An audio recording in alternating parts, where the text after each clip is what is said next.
feeling like I'm Akademiks. Can't ride away. Let me see. We could. Oh, let me get into this real quick. Who covered this? Tems and ATL Jacob. Now I ain't gonna lie to you. Mr. ATL Jacob, I'm gonna keep it honest with you. And by the way, the reason why I'm gonna keep it real blunt with you too. I remember you had like a little slick comment on one of them videos that was a fake video about me. So let me give you some truth about some actual facts. The way you move it, my nigga, is the way how you get is grand opening, grand closing. That's how you get out of the industry. Okay, let me put it like this: you a producer. The producer ain't never the star. Ain't never the star. There's only one Metro 2. It's never the star. The producer in the game is an expendable commodity, okay? You get your little run, you get your plaques, you get your bread, and then niggas claim they want a different sound. It's happened to the majority of producers, okay? Now, you are super talented, but let me let you know this. Nobody ever wants the producer telling DuckTales or telling a bunch of, stories about the reality of how these records get made, okay? So I ain't calling you a liar. But if you want to stay in this game, you probably should keep quiet. So, this all started when ATL Jacob literally, he said on Ball Alert Show. I won't wait for you. They just completely said no. Here we go. Damn. So, Future pulled in his relationship with Drake and was like, can you get the song cleared? Now, so Drake had to call Tems and be. Now, y'all have heard me. I've heard the same thing too. But here's the thing: you're the producer. You can't say it, because you know what happens when you say so. So basically, she said that Tems didn't want to clear wait for you for Future. Now, when you put that into the air, the ecosphere, Tems, who's a really popular artist in Afrobeats, and Future, who's a really popular artist in hip hop, that's already now tension. Oh yeah, I wasn't gonna clear the song for you. Right? Then he adds on that it was Drake who basically had to vouch for the song that it got cleared. To be like, hey man, yeah, like smash, don't clear this. But y'all want a Grammy though. That's big. Yeah, that's big. To that. Yes. Yeah, that's big. Did you ever talk to Tems and said, I'm glad you cleared the record? I talked to her at the Grammys. I felt like she was personally, I felt like she was a little irritated with the Wait For You song. But why you say that? I told her, like, you ain't gotta thank me, nothing, no. Not, no, like crazy. I was like, you ain't gotta thank me or nothing. Like, I just wanna work. Right. And we never got locked, yeah. Tems. ATL, let me tell you this. Wouldn't. Mr. Jacob, I think you're feeling yourself. You're feeling yourself, and put it like this. Let me tell you this right now. The producer always gets sacrificed.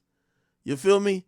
Metro in his fucking feelings about Drake, that nigga been changing 5 tampons a day. He been on his period about Drake for the longest. You know what 21 Savage did? Nigga, I gotta go get this plaque. I'm going on this tour. Yeah, I love you, Metro, but I'm out. I'm gonna go do this music with Drake. Ain't nobody picking no damn producer over no artist. So here's what I'm trying to say. What you said is inevitably, because people are gonna speculate about why, cause a interesting rough patch, or maybe require a conversation between maybe Tems and Future. And here's the thing too, even if your story was true, these are things that people usually don't want the public to know. You know why? They're gonna be like, yo, man, the next time they get on a song together, it's not gonna be your beat. You know why? Because at the end of the day, they both gonna be around. Future's a legend. Tems is like a damn legend in Afrobeat. And Drake is Drake. The next time they get on a record, they ain't gonna use your beat. All because you decided to run your mouth, and now you're putting these artists, you're making, again, even if you're telling the truth, you're making them look a certain type of way. Oh yeah, this person was fronting on it, blah, blah, blah, blah. Hey, just be the producer. In hip-hop, the producer ain't the star. Gotta tell y'all that. The producer ain't the star. You feel me? Anyway, there's a bunch of tweets that kind of went back and forth. Let me see if I can find, there's another one. Let me, okay. All right. So Tems' manager said, every word uttered here is untrue. You even made up a scenario that never happened. It's shocking how someone could be so bold yet so wrong. Highly disappointed. Do better, ATL Jacob. Okay? Now, ATL Jacob said, I gave my side about the story about me creating a hit song after being inspired by the song I sampled. Someone reacting so negatively to a subject that meant no harm shows a lot out of all the good shit I said about you, Tems, over the years. This is the only reaction I get. ATL Jacob, you don't get what I'm trying. You don't even get what they're trying to tell you. Bro, you're making it seem like Tems was fronting on Future. And even if that's true, they rather sacrifice your ass because in the big scheme of things, you're not Pluto and you're not Tems. So when you put it out there, you're making it seem like maybe Tems was hating on Future or probably didn't think Future was lit enough or just didn't want to do a song with Future and Drake had to save it. That's the thing. Then he says, all this negativity coming to me, I got a $100,000 wire transfer for Tems and her team to find me one time I spoke negatively about her. And Tems says, I love this story. Look at the phrasing, magnificent. Okay? Then it looked like they kind of got back on good terms. It says, I love you, Tems. And he says, no beef all on my end. I would never be for the woman. I love all queens here. Trust me, the next time they about to collab, they're not using this beat. That's just how it goes. Okay? But it did get a little bit like dicey because somebody was like, yo, I got $1 million if you could blah, blah, blah. Anyway, whatever. I think they deleted that tweet too. So apparently they started cussing each other out, but they kind of got back together. Again, I'm going to just tell y'all this, like the producer in, like for example, I remember the producer for Fetty Wap Trap Queen. You know where Fetty Wap found that beat?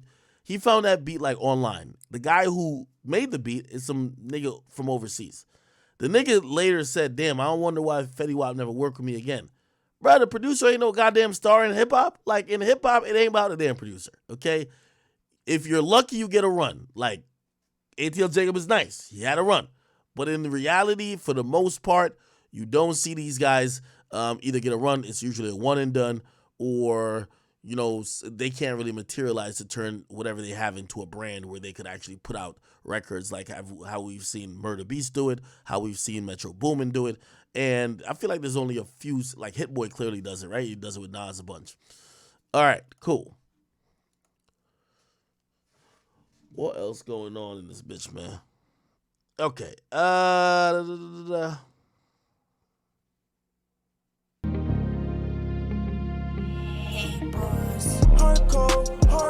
shorty scam me like a barcode, heartbreaking, I go viral, they don't know me, so the same niggas smoking out the OZ, ice cold type lit, and I might smoke, hydro, contemplating what I might do, white shoes, yeah, shorty, I just like you, but you type of, yeah.